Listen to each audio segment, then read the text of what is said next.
Welcome to Stifel's Sightlines podcast, focusing each week on a topic or two important to investors.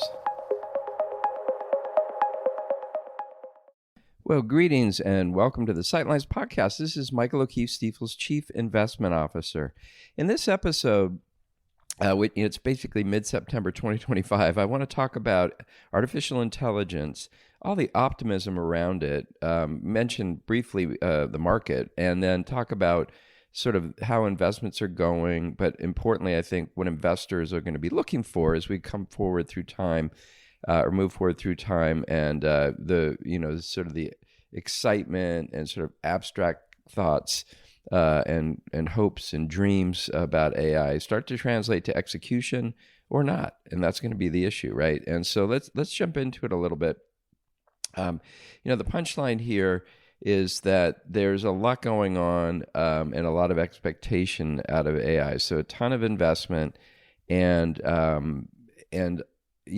market levels, I think, for those that are watching the market, have just been going up. And when you look at things like, slowing labor market, et cetera, there's certain factors out there, geopolitical tensions. There are factors out there that haven't yet in the day-to-day in the current environment, but could drive the market lower. And, you always look for the things that are kind of keeping people positive. So artificial intelligence, AI, is for sure one of those things, if not the thing that people are focused on. And so anyway, jumping into a little bit, I guess the first thing I'd say is that there's great expectations. So things happen quickly. And while people get hyped up about it, the studies are showing that productivity is going to increase. One data point is 15% increase over the next 10 years. Honestly, that seems a little light to me, but that's one metric that comes out of a study. Another, which is more intuitive, is a $7 trillion increase in global GDP. So sort of additional growth in the economy attributable to AI over that decade. And so that's kind of meaningful expectations in terms of how AI is going to affect things. Now, deployment requires resources. So another area that we've been focused on, and this is something that's, you can almost think of it as further along in almost like the investment process in terms of gauging where growth might happen and then monitoring the execution to see if it does, is really in the area of data centers. So AI requires processing power. That requires energy or power as well, and so the idea of infrastructure is really important. There's an expectation that the AI processing that's being done will more than double probably over the next few years. And I think we all see this in our lives, right? People picking up and using AI and businesses injecting AI into their systems. And all that requires kind of going back to the cloud and to servers and getting things processed. That means for sure that there's going to be more data centers needed, and there's a bunch of development going on. And the demand, another sort of metric, is that's expected to increase by 50% in those coming years.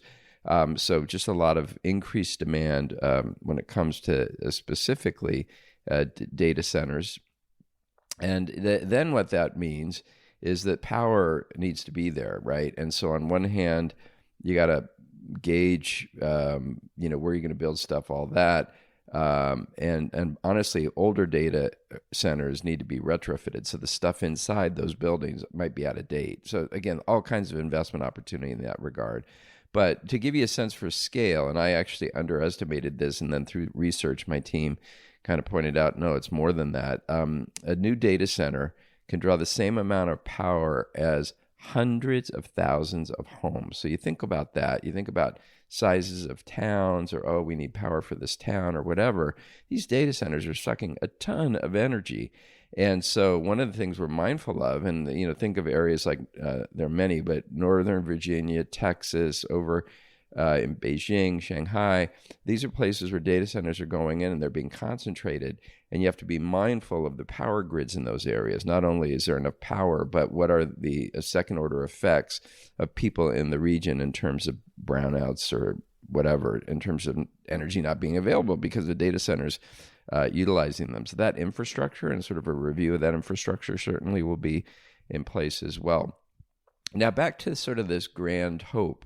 Right now it's, less than 10%, we think, of firms that are adopting AI in one way or another.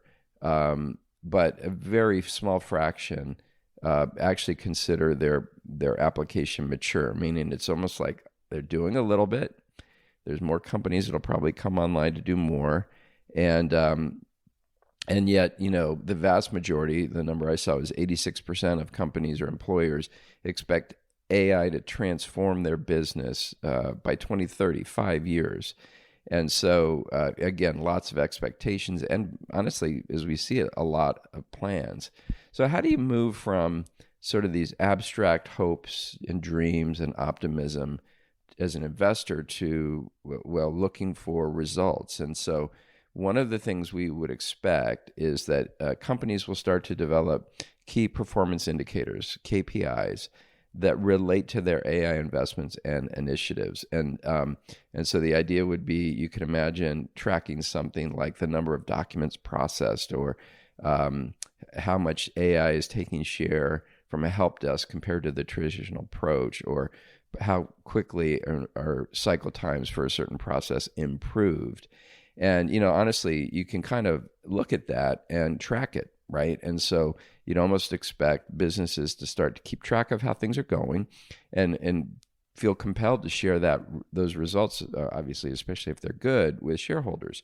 But shareholders in some ways will start to demand that tracking, if you will. And so, again, this is a backdrop of that optimism to give you, again, a sense for the scale. Two things that are fun to point to. They're popular brands. One is NVIDIA. This goes back, if I go back to the beginning of 2023 through current, so let's say through end of August, the return on that stock is over 1,000%, almost 1,100%. And then the other metric that kind of captures this optimism and speed with which things are happening is when ChatGPT was launched, they signed up 100 million users in 2 months, which is crazy fast. And of course, it's grown much bigger than that since then. So all of this is, I would say net positive, but we have to be mindful that there's a bit of optimism baked in. The other thing we'd like to do is just sort of take a step back and look at where the frictions are and where the risks are. And so one area that maybe is a friction is geopolitics, the idea that when we look at sort of the infrastructure, semiconductors, equipment, there's obviously U.S.-China competition, which we've talked about from other angles, that might relate a lot to sort of the production of semiconductors, for example, but also the idea of sort of data centers and cloud processing and all that. And then zooming out a little bit more broadly, I would just say the risks relate to execution. So in other words, investors expect AI to make an impact quickly and substantially. And for whatever reason, it could be availability of equipment, it could be availability of semiconductors, it could be power grid is unstable, whatever it might be. The idea that execution goes more slowly and the results are a little less reliable, and so that's a risk that it's almost like you wonder about whether it's individual investments or the broad sentiment in the market, whether people wake up and go, "Wait a minute, this is great, but it isn't quite as great as we thought it was going to be," and that creates sort of some softness, if you will, or potentially negative moves in the market. So again, think of it as this is the second in a series of discussions on AI, and I'll do one or two more in the next coming weeks. But what I would say about this one is, look, right now there's a lot of optimism. We believe in the effect of AI, the impact it's going to have, but investors will start to demand reality checks, basically. And let's see some metrics. Let's see some results.